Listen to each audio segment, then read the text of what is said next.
ரீதியாக job wise நீங்கள் survival பண்ணுறதுக்கான வாய்ப்புகள் அதிகமாக இருக்கும். அதனால் கவலைப்பட தேவையில்லை. நெகட்டிவான விஷயங்கள் உங்கள் ஃபேமிலி வைஸ் இஷ்யூஸ் இருந்துச்சுனாக்கா அது காலியாகும். அதாவது நீங்கள் உழைக்க வேண்டியதில்லை, நீங்கள் வந்து சம்பாதிக்கணும், கஷ்டப்படணும் அப்படின்லாம் எதுவுமே பரிகாரம் பண்ணிட்டோம்ல. அனைவருக்கும் வணக்கம். இன்றைய காணொளி வருகின்ற குரு பயிற்சி, மே 1 குரு பயிற்சி வருது. அந்த குரு பயிற்சியின் அடிப்படையில் குரு பார்வை, வியாழன் நோக்கு, குரு நோக்கு இதெல்லாமே வந்தால் தான் திருமணம் நடக்கும் அப்படின்றது ஒரு நம்ம மைண்டில் ரொம்ப டெபாசிட் ஆகிருக்கிற ஒரு விஷயம்.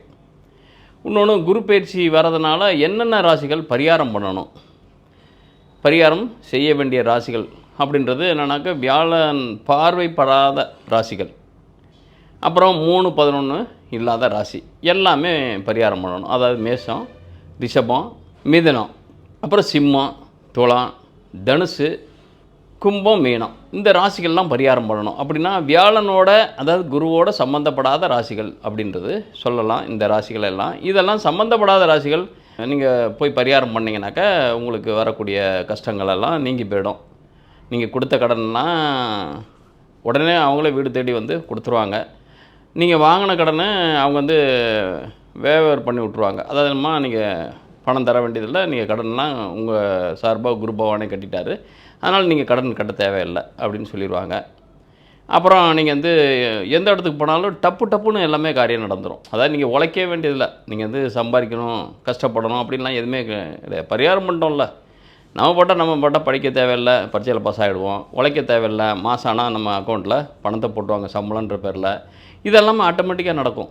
நம்ம கவலைப்பட தேவையில்லை. நம்ம வந்து அந்த அன்னைக்கு போய் நம்ம அர்ச்சனை மட்டும் பண்ணிவிட்டு நம்ம பேர் நட்சத்திரம் மட்டும் சொல்லணும். ஏன்னா அவர் வந்து நம்ம படைச்சாலும் நம்ம பேரும் நட்சத்திரமும் அவருக்கு தெரியாது சாமிக்கு. அப்படின்றப்ப நம்ம என்ன பண்ணணும், நம்மளுடைய பேர் நட்சத்திரத்தை சொல்லிட்டோம்னாக்கா அவர் வந்து ஐடென்டி பண்ணிடுவார். ஸோ இவங்கெல்லாம் வந்துட்டார், இவங்கெல்லாம் அர்ச்சனை பண்ணிட்டாரு தான் பேருக்கு, அப்படின்றப்ப இவங்களுக்கு வர வேண்டிய தர வேண்டிய அனைத்தையும் நம்ம கொடுத்துடணும் அப்படின்றத ஐடென்டி பண்ணிக்குவார்.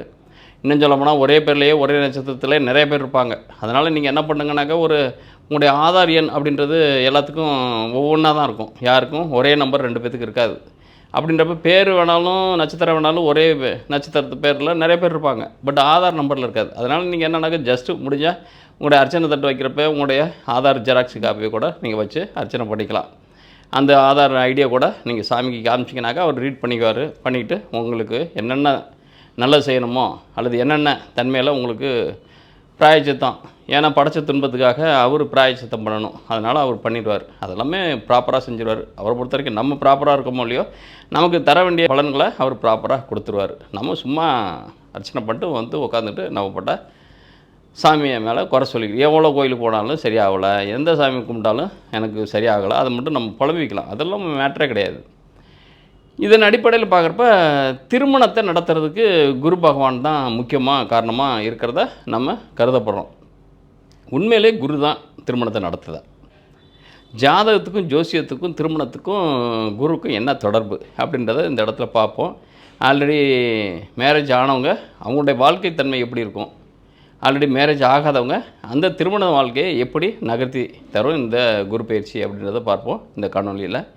அந்த வகையில் பார்க்குறப்ப மேச ராசிக்கு ராசியிலேருந்து 2ஆம் இடத்துக்கு ரிஷபத்துக்கு பயணிக்கிறார். பயணம் பண்ணாலும் உங்களுடைய திருமணம் அப்படின்றது தரக்கூடிய பாவங்கள் அப்படின்றது பார்த்தீங்கன்னாக்கா, 2ஆம் பாவம் குடும்பஸ்தானம், 7ஆம் பாவம் திருமணஸ்தானம் அதாவது கலத்திரஸ்தானம், 11ஆம் பாவம் வெற்றி ஸ்தானம். அதாவது அது எதுவுமே இருந்தாலும் பார்ட்டிசிபேட் பண்ணுறது வேறு, பட் அதில் அச்சீவ் பண்ணுறது வேறு. அச்சீவ்ன்றது 11ஆம் இடம், பார்ட்டிசிபேட் பண்ணுறதுன்றது 7ஆம் இடம்.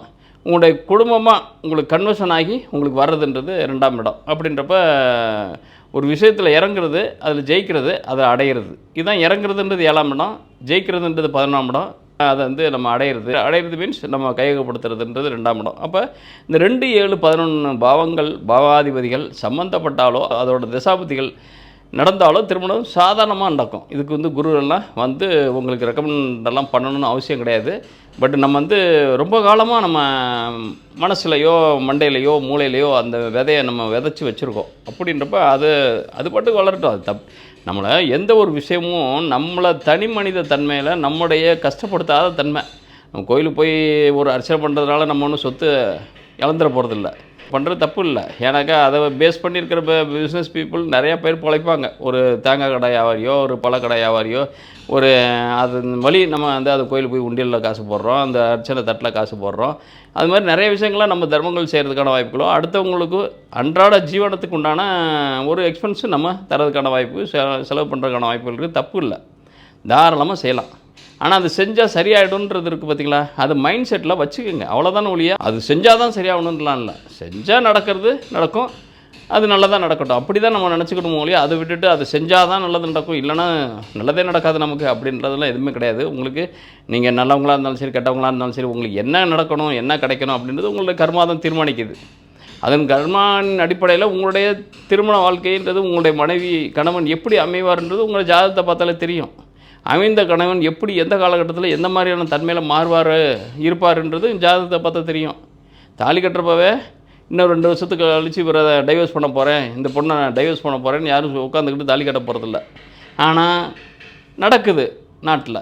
அப்படின்றப்ப நம்ம ப்ராக்டிக்கலாக யோசிக்கிறப்ப குரு இந்த இடத்துல எப்படி பார்ட்டிசிபேட் பண்ணுறார் அப்படின்றப்ப குரு 2ல் வரார். 2லேருந்து உங்கள் ராசிக்கு 6ஆம் இடத்தை பார்க்குறாரு. அப்போ உங்களுக்கும் கணவருக்கும் உண்டான பிரச்சனைகள் எதுவாக இருந்தாலும் அதை காம்ப்ரமைஸ் பண்ணி க்ளீன் பண்ணுறாரு. ஏன்னா உங்களை பொறுத்த வரைக்கும் குரு யார், உங்களுக்கு ஒரு பாக்கியாதிபதி, விரையாதிபதி அவர் தான். விரைன்றது இடம் விட்டு இடம் பயிற்சி தன்மையும். 9 அதுவே தான் இடம் விட்டு இடம் பெறுறதோ, அல்லது மறுமண திருமணங்களை செஞ்சு வைக்கிறதோ, அல்லது ஒரு விஷயத்தில் முன்னேற்பாடான தன்மைகளை செய்கிறதுக்கான வாய்ப்புகளை கொடுக்குறது. இது வரைக்கும் கஷ்டம் கொடுத்தது இப்போ கஷ்டமற்ற தன்மையில், நஷ்டமற்ற தன்மையில் நமக்கு குடும்ப வாழ்க்கையில் சரி பண்ணுறதுக்கான வாய்ப்புகளை கொடுக்குறாரு. அப்போ இது வரைக்கும் நீங்கள் திருமணம் தொடர்புடைய விஷயங்களில் அல்லல் பட்டு இருந்தீங்க அப்படின்னோம்னாக்கா 7ஆம் இடத்துக்கு 6ஆம் இடம்ன்றது விரயஸ்தானம். அதை இப்போ ஒரு பார்வையிடுறதுனால குரு உங்களுக்கு பாக்கியாதிபதியாக இருக்கிறதுனால அந்த விரயஸ்தானத்தில், அதாவது 6ஆம் இடத்தை ஒரு பார்வைப்படுறதுனால அது கம்ப்ளீட்டாக அதில் உள்ள குறைகள் நீங்குது. வேறு ஒன்றும் கிடையாது. அது குறைகள் நீங்கினாலே நீங்கள் கொஞ்சம் ரிலீஃப். நம்மளை பிடிச்சி வச்சுருக்காங்க, ஒரு பெல்ட் போட்டு இறுக்கி பிடிச்சி வச்சுருக்காங்க. அவங்க லூஸ் பண்ணாலே நம்ம ஃப்ரீ ஆகிடுறோம்ல. அதுபோல் என்னன்னாக்கா உங்களுக்கு 12ஆம் இடம் விரயஸ்தானம், அவருக்கும் உங்களுக்கும் ஒரு கான்ட்ரவர்சி அதிகமாக ஓடிட்டுருக்கு. அப்போ அந்த கான்ட்ரவர்சி உடைச்சாலே போதும், நீங்கள் ஃப்ரீ பேர்ட் ஆகிடுவீங்க. அது போல் தான் இந்த இடத்துல உங்களுக்கும் அவருக்கும் உண்டான, உங்களுக்கும் அந்த பொண்ணுக்கும் உண்டான, உங்களுக்கும் உங்கள் மனைவிக்கு உண்டான, உங்களுக்கும் உங்கள் கணவனுக்கு உண்டான ஒரு மிஸ் அண்டர்ஸ்டாண்டு அதிகமாக இருக்கிறதுக்கான வாய்ப்பு இருக்குது. அது அந்த மிஸ் அண்டர்ஸ்டாண்டை உடைக்கிறதுக்கான வாய்ப்புகளை அந்த குரு பார்வை கிடைக்குது. பாக்கியாதிபதியாக இருந்து 6ஆம் இடத்தை பார்க்குறப்ப உங்களுடைய பிரச்சனைகள், ஃபேமிலி இஷ்யூஸாக இருக்கலாம், ஹஸ்பண்டு ஒய்ஃப் இஷ்யூஸாக இருக்கலாம், அல்லது பிஸ்னஸ் இஷ்யூவாக இருக்கலாம், அல்லது கடன்களாக இருக்கலாம், வியாதிகளாக இருக்கலாம், இந்த மாதிரி தன்மைகள் இருந்தெல்லாம் அது கிட்டத்தட்ட அதிகபட்சம் எல்லாத்தையும் அவர் பைபேக் பண்ணுறாரு. பைபேக்குன்றதை விட அந்த இடத்துல இருக்கக்கூடிய அசுத்தங்கள், அதாவது அசுத்தங்களை அப்புறப்படுத்தினாலே சுத்தமாகிடுதில்ல. அதுபோல் 6ஆம் இடத்தை சரி பண்ணாலே உங்களுக்கு நிறைய விஷயங்கள்லேருந்து வெளியே வந்துடும். அப்போ உங்களுக்குள்ளே இருக்கிற மியூச்சுவலான ஒரு அண்டர்ஸ்டாண்டிங், மியூச்சுவலான ஒரு கம்யூனிகேஷன், மியூச்சுவலான எல்லாமே உட்காந்து பேசினாலே சரியாக போய்டும். ஆனால் நம்ம அந்தளவுக்கு பொறுமையெல்லாம் நமக்கு கிடையாது. எடுத்தம் கௌத்தம் அப்படின்றத முடிக்கிறோம். எனக்கு முன்னெல்லாம் பொறுமை இருந்துச்சு, அதனால் வாழ்நாள் குடும்ப வாழ்க்கைன்றது ரொம்ப நாள் இழுத்துட்டு போகிறதுக்கான வாய்ப்புகள் இருந்துச்சு. இப்போ அந்த பொறுமையெல்லாம் அற்ற தன்மையில் இருக்கும். அவசர உலகத்தில் எதையாவது உடனே அடுத்தது நமக்கு நடக்கணும் அப்படின்னு நினைக்கிறோம். அது நல்லது மட்டுமே நடக்குமானாக்கா நல்லது நடக்காது. எப்படி அவசரத்தில் எடுக்கிற முடிவுகள் அனைத்துமே நல்லதாக எப்படி அமையும்? 1-2 வேணால் தப்பி தவறி தானாக அது நல்லது வந்துருமோ ஒழிய அநேகமான தன்மைகள் நமக்கு நெகட்டிவான ரிசல்ட்டு தான் வரும். அந்த நெகட்டிவான ரிசல்ட்டாக அப்படின்றப்ப இந்த இடத்துல உங்களுக்கு அது வரைக்கும் லாஸ்ட் இயர் நெகட்டிவான விஷயங்கள் உங்கள் ஃபேமிலி வைஸ் இஷ்யூஸ் இருந்துச்சுனாக்கா அது காலியாகும். 1 திருமணம் நடக்குமா அப்படின்னோம்னாக்கா அவர் பார்வையிடக்கூடிய இடம்ன்றது உங்கள் ராசிக்கு 8ஆம் இடத்தையும், அதே நேரத்தில் உங்களுடைய 10ஆம் இடத்தையும். 10ஆம் இடம், 8ஆம் இடம், 6ஆம் இடம் அப்படின்றப்ப ஜாப் வைஸு வேணால் தருமா ஒழிய ஒரு காதல் திருமணத்தையோ அல்லது காதல் திருமணத்தை செய்வார். ஏன்னாக்கா உங்களுக்கு காதல் திருமணம் அப்படின்றது 5 கூட யார், அந்த சூரியனுடைய சாரத்தில் தான் அவர் பயணிக்க போகிறார். அப்போ காதல் திருமணமாக இருந்துச்சுனாக்க அது சில ஒரு சண்டை சச்சரவுகளோடைய அது சக்ஸஸ் பண்ணுறதுக்கான வாய்ப்புகளை பெற்றுத்தருவார் இந்த குரு பயிற்சின்றது. ஏன்னா மேசராசியை பொறுத்த வரைக்கும் அவர் பயணிக்கிற இடம்ன்றது அற்புதமான இடம்னாக்கா கிட்டத்தட்ட மிருகசீரிஷம் 2ஆம் பாதத்தில் அவர் நுழையிறப்ப மட்டும்தான் அவர் பிரச்சனைகள் பெருசாக்குவாரோ.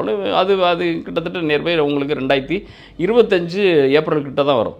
அப்போ அது வரைக்கும் என்னன்னாக்கா அவர் கார்த்திகை 2ஆம் பாதத்தில் வரப்ப அது நவாம்சத்தில் பார்க்குறப்ப உங்களுக்கு ராசிக்கு 10ஆம் இடத்தை இனிஷியேட் பண்ணுது. அப்புறம் 3-4 பாதங்கள் வரப்போ கிட்டத்தட்ட 3ன்றது உங்கள் ராசிக்கு லாபாதிபதி. அப்போ 10ஆம் இடம் 11ஆம் இடம் உங்களுக்கு சக்ஸஸாக இருக்குது. அதுக்கப்புறம் பார்த்திங்கனாக்கா உங்களுக்கு அவர் வந்து பயணிக்கிறது ரோஹிணி 1, 2, 3 பாதங்கள். அப்படி ரோஹிணி 1, 2, 3 பாதங்கள்ன்றப்ப உங்களுக்கு ராசிக்கு இதுவரைக்கும் அவர் 10, 11, 12 இயக்குனார். அதுக்கப்புறம் ரோஹிணி 1, 2, 3, 4 பாதங்கள் அப்படின்றப்ப கிட்டத்தட்ட உங்கள் ராசி 2, 3, 4 பாதங்கள், அதாவது இடங்கள் அதுவும் அழகாக இருக்குது. மிருகசீரிடம் 1ஆம் பாதம் அனுகூலமாக இருக்குது. மிருகசீரிடம் 2ஆம் பாதம் அப்படின்றது கிட்டத்தட்ட அதிகபட்சம் அவர் பயணிக்கிற காலகட்டங்கள்ன்றது கிட்டத்தட்ட அடுத்த ஆண்டு ஏப்ரல் மாதத்துக்கு பிறகு தான். அப்போ காதல் திருமணங்கள்ன்றது ஈஸியாக நடைபெறும். அரேஞ்ச் மேரேஜ்ன்றது எப்போனாக்கா இந்த ஆண்டு இறுதியில் தான் நடக்கும் ஒழிய இந்த ஆண்டு துவக்கத்தில் நடக்கிறதுக்கான வாய்ப்புகள் இல்லை. ஆனால் பொருளாதார ரீதியாக ஜாப் வைஸு நீங்கள் சர்வேல் பண்ணுறதுக்கான வாய்ப்புகள் அதிகமாக இருக்கும். அதனால் கவலைப்பட தேவையில்லை. இந்த ஆண்டுன்றது குரு உங்களுக்கு இல்லறத்தை காட்டிலும் பொருளாதார ரீதியாக ஒரு அப்லிஃப்ட்மெண்ட்டு தரார்.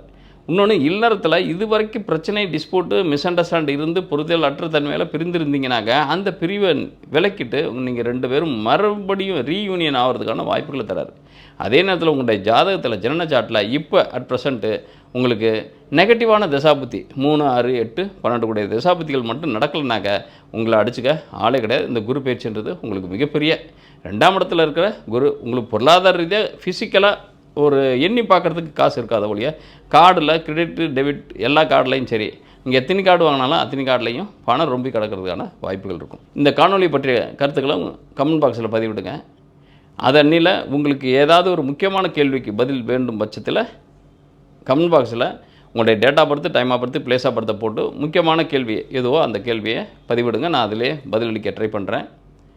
அதிகபட்சம் அதாவது என்னால் முடிஞ்ச நேரத்துக்கு எவ்வளோ நேரங்கள் இருக்கோ அந்த நேரத்துக்குள்ளே பதிவிடுறேன். ரேண்டமாகவும் செலக்ட் பண்ணி போடுறதுக்கான வாய்ப்பு. அதில் இம்பார்ட்டன்ஸான கொஸ்டினாக இருந்தால் முக்கியமாக நான் அதுக்கு உண்டான பதிலை கொடுத்துருவேன். இது இல்லாமல் உங்களுடைய ஜாதகத்தை ப்ரீஃபாக பார்க்கணும் அப்படின்னோம்னாக்க திரையில் பார்க்கக்கூடிய நம்பருக்கு கால் பண்ணாதீங்க. தயவுசெய்து எஸ்எம்எஸ் மட்டும் அனுப்புங்க, அல்லது அதிகபட்சம் வாட்ஸ்அப் மெசேஜ் பண்ணுங்கள். உங்களுடைய date of birth, time of birth, place of birth போட்டு உங்களுடைய கேள்விகளை வாய்ஸ் ரெக்கார்டிங்க போடுங்க. போட்டிங்கனாக்கா எங்களுடைய கம்பெனிகள்லேருந்து காண்டாக்ட் பண்ணுவாங்க உங்களை, அல்லது நானே காண்டாக்ட் பண்ணுவேன். அதுக்கு உண்டான ஃபார்மாலிட்டிஸ் என்னவோ அதை கடைப்பிடிக்கும் பட்சத்தில் நான் டீட்டெயிலாக உங்களுக்கு வாய்ஸ் ரெக்கார்ட் பண்ணி உங்களுக்கு அனுப்பி வைக்கிறேன். நன்றி, வணக்கம்.